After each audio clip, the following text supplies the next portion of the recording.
नमस्कार, मैं विशाखा ठाकुर। स्वागत है आप सभी का क्रिप्टो टीवी में। पेश है आज की मुख्य खबरें। क्रिप्टो करेंसी ने फेड द्वारा कम रेट हाइक की उम्मीद के बीच देखी बढ़त। क्रिप्टो एक्सचेंज कॉइनफ्लेक्स ने लागत में कटौती के लिए 50 से 60% कर्मचारियों को निकाला। युगा लैब्स मीबिट सेकेंडरी सेल्स पर चार्ज करेगा 5% रॉयल्टी शुल्क। बैंकमैन फ्राइड की अलामीडा ने वेब3 प्रोडक्शन कंपनी को किया फंड। विजडम ट्री ने Q2 में $265 मिलियन के साथ देखी नियरली 12% की गिरावट। स्टार वॉर्स का बोबा फेट NFT हुआ वेवे पर जारी। 2 सॉकर टीम्स ने USDC का इस्तेमाल करके साउथ अमेरिकन प्लेयर को किया ट्रांसफर। इस उम्मीद के बीच कि यूएस इकोनॉमी में कमजोरी की संभावना फेडरल रिजर्व को साल के अंत में रेट हाइक्स की गति को धीमा करने के लिए मजबूर करेगी, जिसके साथ क्रिप्टो करेंसी ने बढ़त जारी रखी। वहीं बिटकॉइन अक्टूबर के बाद से अपने सबसे अच्छे स्तर पर देखा जा सकता है।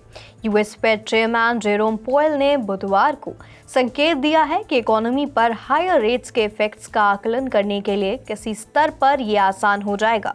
क्रिप्टो करेंसीज में रिबाउंड शुक्रवार को यूएस स्टॉक्स के हायर क्लोजिंग के अनुरूप है, जिसमें मेजर इंडिसेस फेड के कदम पर आशावाद के बीच 2020 के बाद से अपना बेस्ट मंथ पोस्ट कर रहे हैं। बीटीसी की कीमतों और इक्विटी इंडेक्स के बीच 30-डे कोरिलेशंस पिछले एक हफ्ते में मजबूत हुआ है।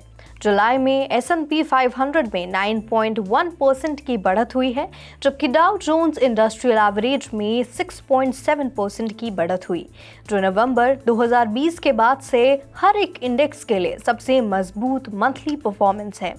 वहीं टेक हेवी नैस्डैक कंपोजिट अप्रैल 2020 के बाद से अपने सबसे अच्छे महीने के लिए 12% ऊपर चढ़ा है। इन सब के बीच बिटकॉइन ने पिछले 24 घंटों में नियरली 0.2% की बढ़त के साथ $23,890 पर ट्रेड किया, जबकि ईथर को उसी समय के दौरान 0.2% की बढ़त के साथ अराउंड $1,710 पर देखा गया है।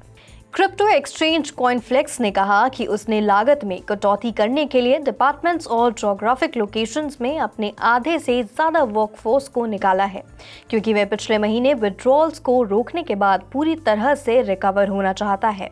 कॉइनफ्लेक्स में नौकरी में कटौती डिपॉजिटर्स को कंपनसेट करने और अपनी फाइनेंशियल पोजीशन को मजबूत करने के लिए कंपनी के हालिया प्रपोजल को फॉलो करती है, क्योंकि ये एक लार्ज इंडिविजुअल कस्टमर के डेट में $84 मिलियन से ज़्यादा की रिकवरी करना चाहती है।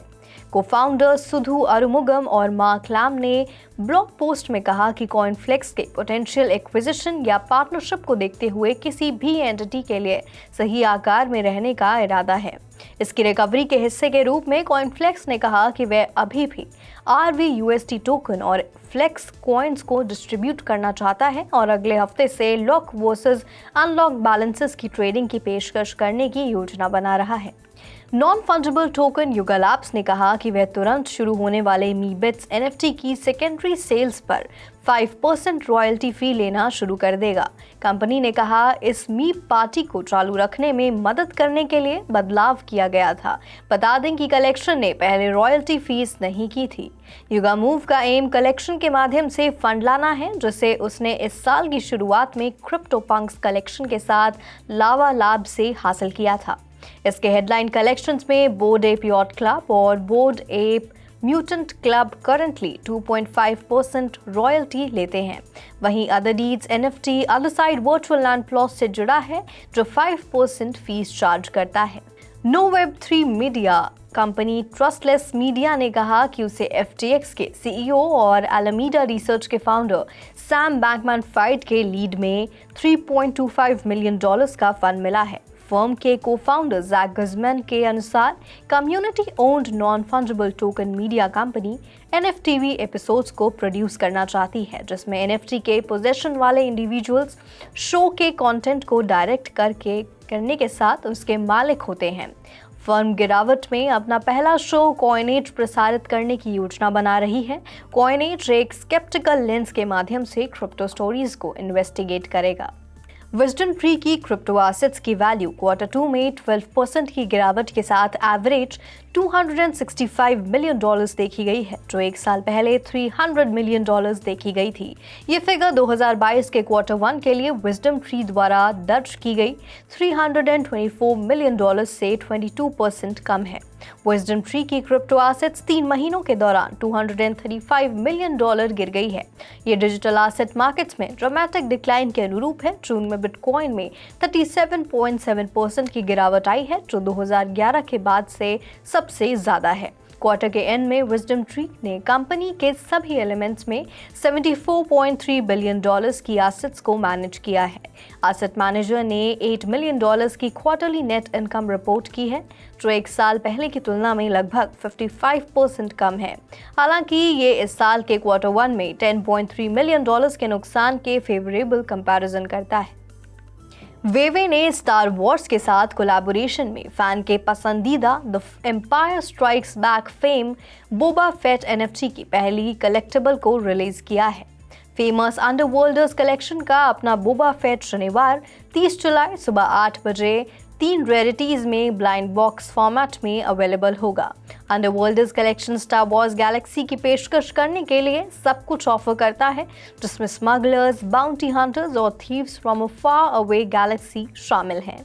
3 बोबा फेट रेयरिटीज में Boba Fett ready for action, एक कॉमन रेयरिटी के साथ Boba Fett on guard, uncommon rarity के साथ Boba Fett I have you in my sights ultra rare rarity के साथ मौजूद है। ब्राजील की सबसे इम्पोर्टेंट सॉकर टीम्स में से एक सो पाउलो ने अर्जेंटीनियन मिड टेबल क्लब बैंफील्ड के एक प्लेयर जुलियानो गालोपो के एक्विजिशन की घोषणा की है। जिस चीज़ ने इसे स्पेशल ओकेजन बनाया है वह ये है कि लैटिन अमेरिकन एक्सचेंज बिट्सो के जरिए मनी को USD कॉइन को एक स्टेबल कॉइन के रूप में ट्रांसफर किया गया है। अनाउंसमेंट की डिस्क्रिप्शन बैंफील्ड द्वारा करंट कंट्री के फॉरेन एक्सचेंज रिस्ट्रिक्शन से बचने की कोशिश के रूप में की गई थी, जो एक्सपोर्टर्स को ट्रांजैक्शन के 5 दिनों के भीतर अपने US डॉलर्स को अर्जेंटीन पेसोज में बदलने के लिए बाध्य करता है। सो पाउलो और बैंफील्ड के बीच ऑपरेशन की लागत स्विफ्ट 1 से कम हो सकती है, लेकिन ऐसा अपील होता है कि अर्जेंटीनियन क्लब करेंसी रिस्क से बचने में सक्षम नहीं होगा, क्योंकि क्लब को ट्रांजैक्शन के फुल अमाउंट को ऑफिशियल एक्सचेंज रेट पर अर्जेंटीन पेसोज में बदलने की जरूरत होगी। आज के लिए फिलहाल इतना ही। क्रिप्टो से जुड़ी तमाम खबरें जानने के लिए देखते रहिए क्रिप्टो टीवी। मैं विशाखा अब लेती हूँ आपसे विदा।